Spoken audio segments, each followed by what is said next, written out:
Within the family, there are roles that extend to all aspects of society. Early in history, a woman's role became to stay home and take care of the family. On the other hand, it is the man's job to be the provider and head of the household. With this mindset, our society grew to be male-dominated. The labor, business, politics, and technical fields became to be known as jobs only fit for men.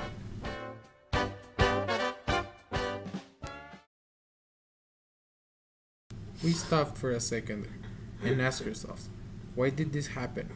Was it always like that? Did we as humans set these rules? Is this nature's way? Some people like to think it is. History would like to differ on this opinion. When humans were hunter-gatherers, men hunted animals and women gathered fruits, grains, and roots. They relied on each other to achieve a balance. Roles were equally important. Early farmers practiced stick agriculture. Simple in nature, tilling of the earth was done by poking the soil with a stick. This task was readily shared between men and women. The shift to plow agriculture demanded more labor. This practice isolated most women from the fields, since men usually had more physical strength. For more information on this topic, we interviewed Dr. Cross from the History Department in UTEP. I guess I have to put it this way. Might makes right. The men were powerful. They assumed powerful positions very early on. Prior to the agricultural revolution, assuming control of the agriculture, he who controls the food controls everything. Men became the dominant forces within society as far as kings and priests and warriors and so forth. And it's a question of might makes right. You know, they could do it, so they did do it. In nature, social animals share roles equally to support their societies. Few of them are gender-dominated, usually due to special adaptations. So then, why did a gender gap occur in humans?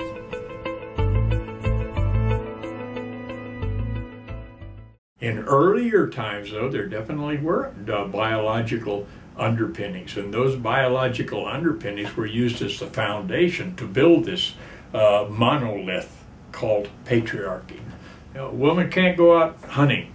You got to stay home, take care of the kids. You got to have the babies. So in the modern age, no, I don't think there's any biological underpinnings whatsoever that can be used to justify patriarchy. In fact, I'll go out on a limb and say, no, there's not. Women are just as intelligent as men. We're human beings. We have the same drives and so forth.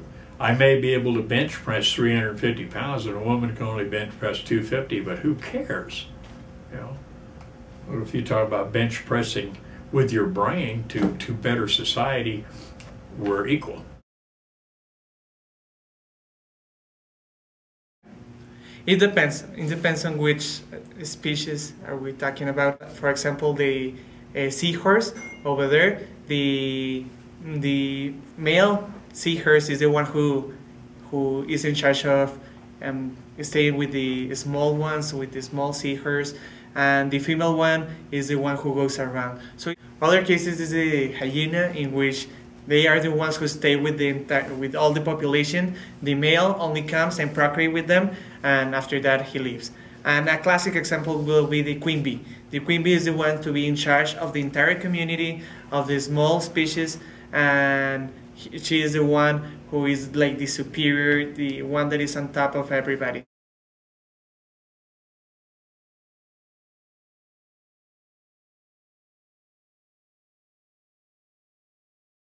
I am Ana Camargo. I'm double majoring in finance and accounting here at the College of Business at UTEP. I am also the president for the Women in Business Association, an association that strives to advocate equality for women at the workplace.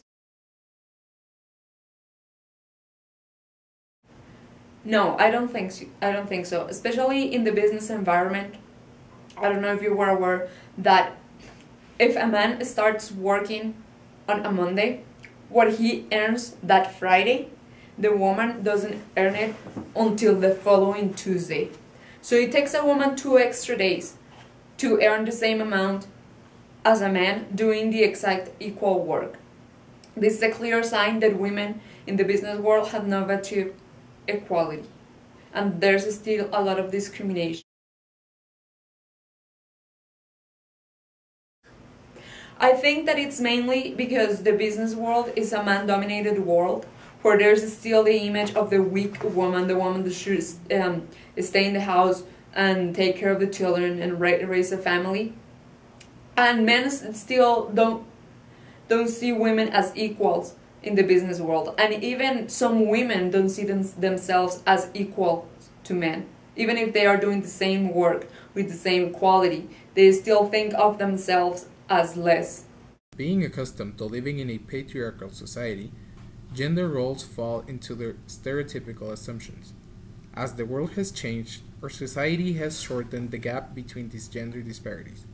Having said that, discrimination and gender inequality still linger in our culture today. Understanding that gender disparity is the result of outdated beliefs and not of biological pinnings, our society can now decide right from wrong and gender inequality.